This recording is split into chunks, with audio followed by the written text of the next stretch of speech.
Bienvenue dans le nouveau milieu de l'Olympique de Marseille. On va vous proposer le temps de jeu sur les 5 derniers matchs. Vous allez voir qu'il y a des surprises, notamment dans les dernières positions, puisque ce sont Morgan Sanson et André-Franck Zambo-Anguissa qui les occupent, alors que Romain, ces dernières semaines, on avait plutôt tendance à les mettre dans la fameuse équipe type. Que ce soit Sanson en 10 avec la gauche ou Zambo avec Gustavo dans le milieu. Donc c'est pas forcément eux qui tirent leur épingle du jeu en ce moment, c'est plus Ocampos et Lopez. C'est ça, c'était la configuration dite des matchs, configuration type, des gros matchs, et puis on a vu que ça a bien changé. Après, il faut reconnaître que là, sur les 5 derniers matchs, tu comptes un match de Coupe de France, tu comptes un match de Coupe d'Europe, donc il y a ce fameux turnover. Mais tu vois que dans ce turnover, c'est vrai qu'on la voit au final, la gestion Garcia là. Bon, t'as Luis Gustavo tout en haut, 418 matchs, qui se détache nettement des autres. Et puis après, pour le reste, ça se rejoint. Mais un Lucas Ocampos, de par son activité, du fait qu'il puisse jouer dans cette configuration tous les 3 jours. Un Maxime Lopez, ça prend. On rappelle évidemment que ce sont des milieux de terrain. Oui, on n'a pas vu tout le monde. Mais... On a pris ceux qui occupent les fameuses 5 places au milieu de terrain. Et on précise qu'il n'y a pas Youssouf Sarri aussi. On a Nibouba Kamara. Michel, est-ce qu'il y a une nouvelle donne? Est-ce que pour toi, Sanson, Zambo, ils ont perdu des gros points ces derniers temps? Qu'est-ce que tu en penses de tout ça? Moi, je pense que Sanson, depuis un mois, il est en retrait. Depuis son but à Saint-Etienne, il est plus du tout décisif. Que Maxime Lopez, depuis 2 matchs, il est en nette progression et notamment à domicile, et que donc il prend la place entre guillemets de Sanson. Zambo, il fait des matchs moyens, des matchs bons, des matchs pas très bons. Il stagne un petit peu. Je pense qu'il va jouer à Bilbao jeudi. Donc oui, ça a évolué. Mais c'est là la force de Garcia. Quand on regarde la composition d'équipe qui sort hier à 8h, tous on est surpris. Payet, il a beaucoup d'alertes musculaires, il joue pas.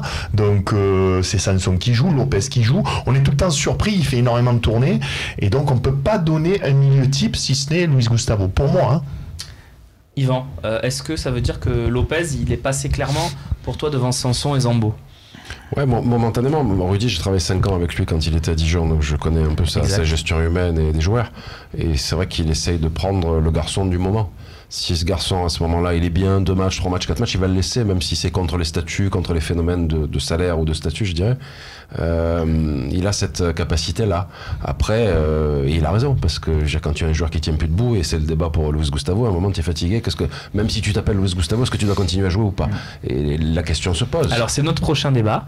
Juste avant de le lancer, je vais entendre Maxence quand même sur ça. Est-ce que pour toi c'est logique de voir un Maxime Lopez s'imposer comme ça devant Sanson et Zambo? Il a réussi, Rudy Garcia, à concerner tout le monde, et c'est ça qui est énorme, parce qu'aujourd'hui Maxime Lopez, oui, en plus on vient de voir le calendrier avec les matchs que tu vas jouer, entre guillemets, des matchs peut-être faciles. Moi clairement, si je peux aligner à chaque fois Gustavo et Maxime Lopez, je le fais, quitte à sacrifier Zambo Anguissa qui fera peut-être encore des bouts de match. Après, par rapport à Sanson, je l'ai déjà dit, je le répète, il paye le fait que Dimitri Payet est vraiment très très très très très fort en numéro 10, et que donc du coup une fois que tu as mis Payet en 10, sur le côté gauche il a pas forcément sa place, et surtout qu'Ocampos se désosse à ce poste-là. Et même à côté de Luis Gustavo, il est moyen. Et à côté de Luis Gustavo, je préfère y mettre Lopez. Non, je préfère y mettre Lopez, ou soit tu bétonnes, tu mets Sanson, soit tu veux faire du jeu, tu mets Lopez. Tu veux dire. Tu bétonnes, tu mets Zambo. Oui, non,